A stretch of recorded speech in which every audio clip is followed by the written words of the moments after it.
जय Shri Ram. Hindus festivals में आप सभी का स्वागत है। आज मैं आपके लिए लेकर आई हूँ श्री दुर्गा सप्तशती 7वां अध्याय चंड और मुंड का वध। मैं मातंगी देवी का ध्यान करता हूँ। वे रथ में सिंहासन पर बैठकर पढ़ते हुए तोते का मधुर शब्द सुन रही है। उनके शरीर का वर्ण श्याम है। वे अपना एक पैर कमल पर रखे हुए हैं और मस्तक पर अर्धचंद्र धारण करती है तथा कम्हार पुष्पों की माला धारण किए वीणा बजाती है। उनके अंग में कसी हुई चोली शोभा पा रही है। वे लाल रंग की साड़ी पहने हुए हाथ में शंखमय पात्र लिए हुए हैं। उनके बदन पर मधु का हल्का हल्का प्रभाव जान पड़ता है और ललाट में बिंदी शोभा दे रही है। ऋषि कहते हैं तदंतर शुंभ की आज्ञा पाकर वे चंड मुंड आदि दैत्य चतुरांगिनी सेना के साथ अस्त्र शस्त्रों से सुसज्जित होकर चल दिए। फिर गिरिराज हिमालय के सुवर्णमय ऊंचे शिखर पर पहुंचकर उन्होंने सिंह पर बैठी हुई भगवती देवी को देखा।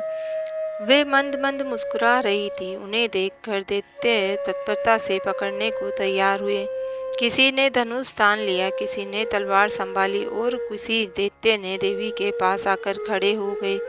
तब भगवती अंबिका ने उन शत्रुओं के प्रति बड़ा क्रोध हुआ। उस समय क्रोध के कारण उनका मुख काला पड़ गया, ललाट में भौहें टेढ़ी हो गई और वहां से तुरंत विकराल मुखी काली प्रकट हुई। जो तलवार और पास लिए हुए थी वे विचित्र खटवांग धारण किए हुए चीते की चर्म की साड़ी पहने नर मुंडों की माला से विभूषित थी। उनके शरीर का मांस सूख गया था, केवल हड्डियों का ढांचा था जिससे वे अत्यंत भयंकर जान पड़ती थी। उनका मुख बहुत विशाल था, जीभ लपलपाने के कारण वे और भी डरावनी लग रही थी।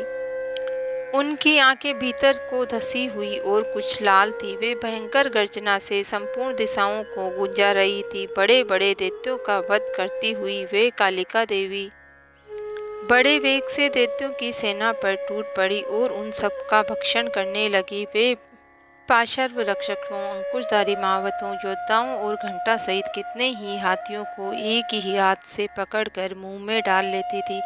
इसी प्रकार घोड़े, रथ और सारथी के साथ रथी सैनिकों को मुंह में डालकर वे उन्हें भयानक रूप से चबा डालती थी। किसी के बाल पकड़ लेती, किसी का गला दबाती, किसी के पैरों को से कुचल डालती और किसी को छाती के धक्के से गिराकर मार डालती थी। वे असुरों को छोड़े हुए बड़े बड़े अस्त्र शस्त्र मुंह से ही पकड़ लेती और रोष में भरकर उनके दांतों में पीस डालती थी। काली ने बलवान और दुरात्मा दैत्यों की वह भारी सेना रोन डाली, खा डाली और कितनों को मार भगाया।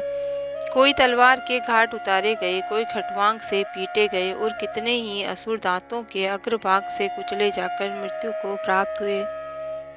इस प्रकार देवी ने असुरों की उस सारी सेना को क्षण भर में ही मार गिराया। ये देख चंड उन अत्यंत भयानक महाकाली की ओर दौड़ा तथा महादैत्य मुंड ने भी अत्यंत भयंकर बाणों की वर्षा तथा हजारों बाण चलाए हुए चक्रों से उन भयानक नेत्रों वाली देवी को आच्छादित कर दिया। वे अनेक चक्र देवी के मुख में समाते हुए ऐसे ही जान पड़े मानो सूर्य के बहुतेरे मंडल बादलों के उदर में प्रवेश कर रहे हों।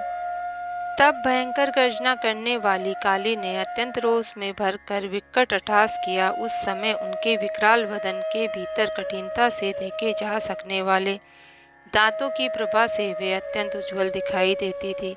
देवी ने बहुत बड़ी तलवार हाथ में ले हन का उच्चारण करके चंड पर धावा कर दिया और उसके केस पकड़कर उसी तलवार से उसका मस्तक छिन्न भिन्न कर दिया। चंड के छिन्न भिन्न मस्तक को देखकर मुंड भी देवी की ओर दौड़ा। तब देवी ने क्रोध में भरकर उसे भी तलवार से घायल करके धरती पर सुला दिया। महापराक्रमी चंड और मुंड को मारा गया देखकर मरने से बची हुई बाकी सेना भय से व्याकुल हो चारों ओर भाग गई। तदंतर काली ने चंड और मुंड का मस्तक हाथ में ले चंडिका के पास जाकर प्रचंड अट्टहास करते हुए कहा, हे देवी, मैंने चंड और मुंड नामक इन दो महादैत्यों को तुम्हें भेंट किया है। अब युद्ध यज्ञ में तुम शुंभ और निशुंभ का स्वयं ही वध करना।